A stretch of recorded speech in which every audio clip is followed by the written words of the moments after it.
Nah, kita akan melangkah ke pengertian suku bunga nominal. Apa itu suku bunga nominal? Suku bunga nominal adalah suku bunga yang disepakati oleh debitur dan kreditur, peminjam dan yang memberi pinjaman, atau merupakan tingkat bunga yang harus dibayarkan oleh debitur kepada kreditur selain pinjaman pokok pada saat jatuh tempo. Artinya apa? Artinya di dalam tingkat bunga nominal itu terdapat juga faktor premi risiko, ya, kemudian juga ada biaya transaksi dan ada juga premi inflasi. Apa itu premi? Dia adalah untuk membayar risiko itu, adanya ketidakpastian kondisi debitur, itulah yang diberi tambahan selain tingkat bunga yang murni itu, yang merupakan keseimbangan kurva pasar uang dan pasar barang, itu ada ketidakpastian yang dimasukkan di sana untuk membayar itu.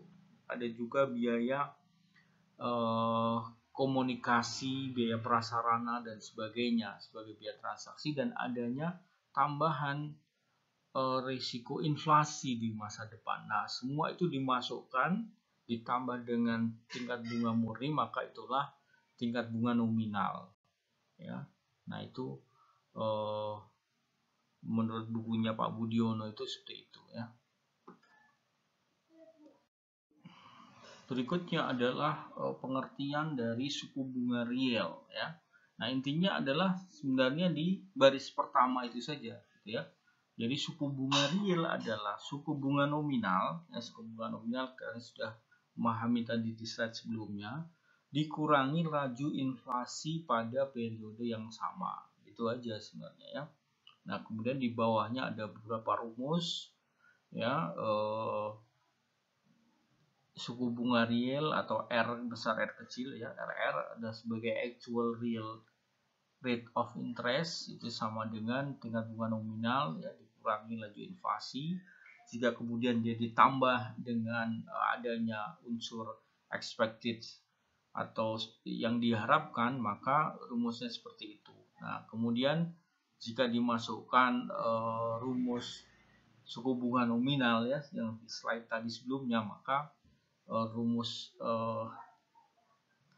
expected real rate of interest akan menjadi seperti yang kalian lihat itu. Nah, intinya juga di bawah itu bahwa bagi kreditur, ya, bagi yang memberi pinjaman, tingkat bunga real adalah imbalan yang nyata diterima, gitu. Kenapa nyata diterima? Karena dia dikurangi oleh inflasi tadi, gitu, ya.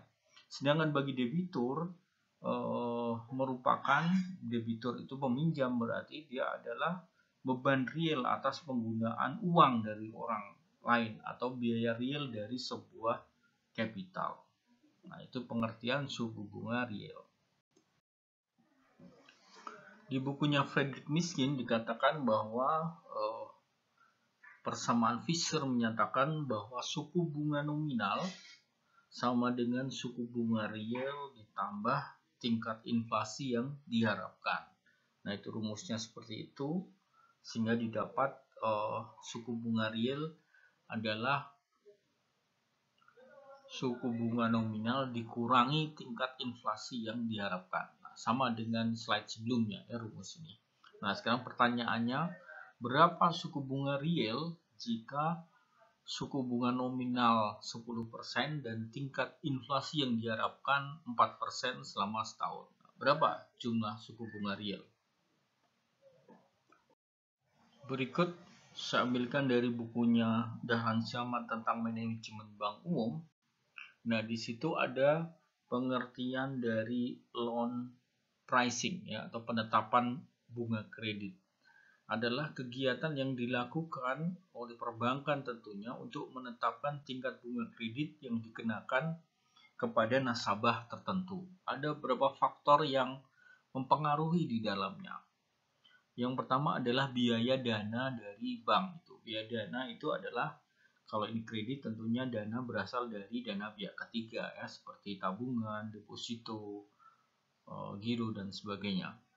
Nah, kemudian yang kedua adalah tingkat risiko nasabah. Tentunya jika seorang nasabah memiliki risiko yang lebih kecil, tentunya suku bunga yang ditetapkan akan lebih kecil juga. Yang ketiga adalah tingkat bunga kredit bank pesaing. Tentunya jika tingkat suku bunga kredit bank pesaing itu turun, maka penetapan bunga kreditnya juga paling tidak ikut turun, ya. Yang keempat adalah tingkat bunga kredit maksimal. Maka jika pemerintah menetapkan tingkat bunga kredit tertentu ada tingkat maksimalnya, maka itu yang menjadi pertimbangan juga untuk menetapkan bunga kredit. Dan yang kelima adalah hubungan bank lain dengan nasabah. Nah, ini terkait dengan suku bunga tawar-menawar nanti, ya. Misalnya untuk kredit yang jumlahnya cukup besar, maka akan ada negosiasi antara bank dengan nasabah mengenai tingkat bunga kredit. Nah, itu adalah beberapa faktor-faktor yang menentukan atau mempengaruhi besarnya suku bunga kredit di sebuah bank. Dengan penyajian yang hampir sama tentang teori penawaran kredit perbankan di sumber yang lain di bukunya Pak Insukindro, maka suku bunga kredit yang ditawarkan atau jumlah kredit yang ditawarkan, ya, dipengaruhi oleh kendala yang dihadapi bank, kemudian cadangan bank, kemudian juga dipengaruhi oleh tingkat suku bunga kredit, kemudian dipengaruhi oleh biaya oportunitas untuk meminjam uang, biaya kesempatan meminjam uang, dan biaya deposito bank. Nah, semuanya itu berkorelasi positif, ya, kecuali pada IB, biaya oportunitas meminjam uang itu berkorelasi negatif. Artinya semakin besar biaya oportunitas meminjamkan uang, maka semakin kecil jumlah kredit yang ditawarkan.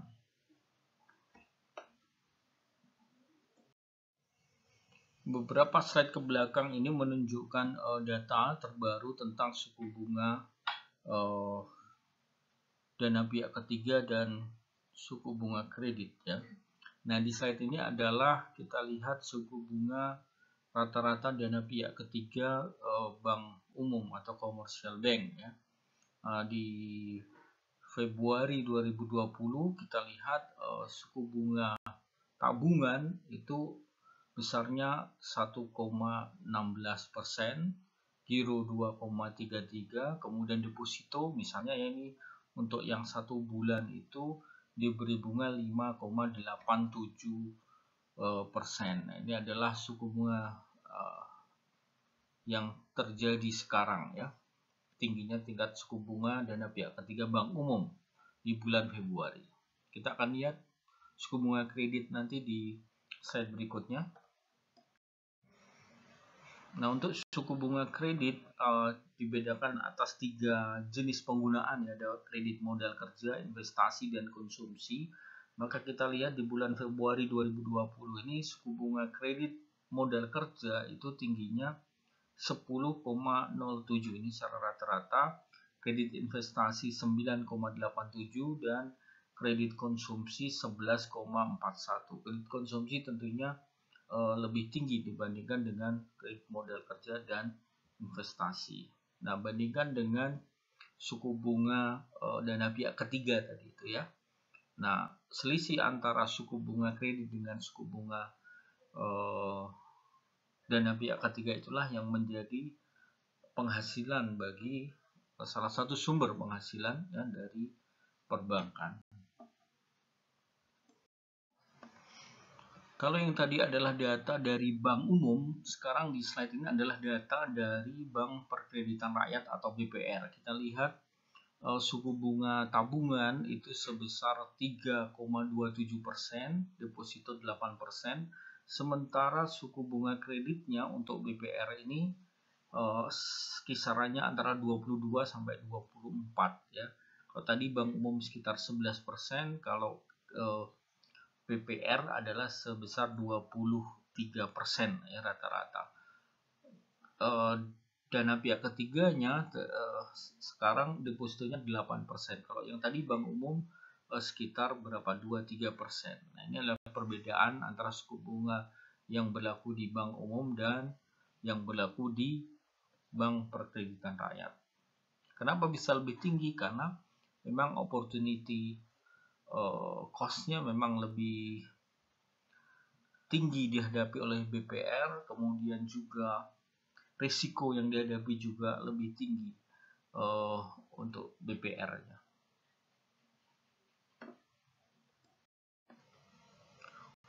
Nah, 2 slide terakhir ini yang seperti saya sampaikan tadi, ada sebuah laman atau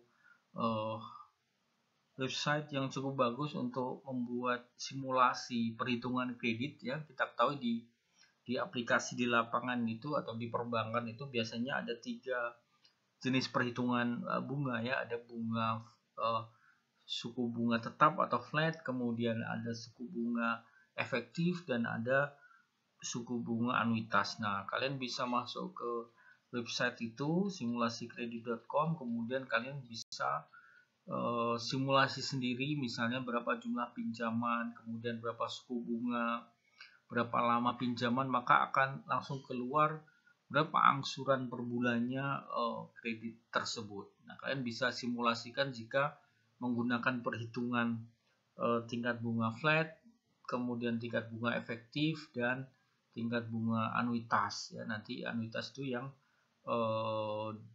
slide setelah ini. Nanti kalian bisa bandingkan dengan suku bunga yang sama itu berapa angsuran per bulannya, dan bagaimana cara menghitung misalnya sisa pinjaman dan sebagainya. Kalian bisa bandingkan sendiri. Nah, ini yang suku bunga anuitas. Nah, aplikasinya misalnya kalian lihat ada pengumuman misalnya kredit usaha rakyat dengan bunga 7% anuitas gitu ya, seperti tabel di kanan itu. Nah, bisa kalian bandingkan bahwa suku bunga 7% anuitas itu sebenarnya sama dengan suku bunga 3,83% untuk flat, atau sama dengan 7,07% untuk yang suku bunga efektif ya, sehingga menghasilkan angsuran per bulannya yang tetap gitu ya. Nah, jadi misalnya ada pengumuman seperti itu, di situ kan disebutkan bahwa bunga super ringan 0,3% itu sebenarnya adalah suku bunga anuitas 7%.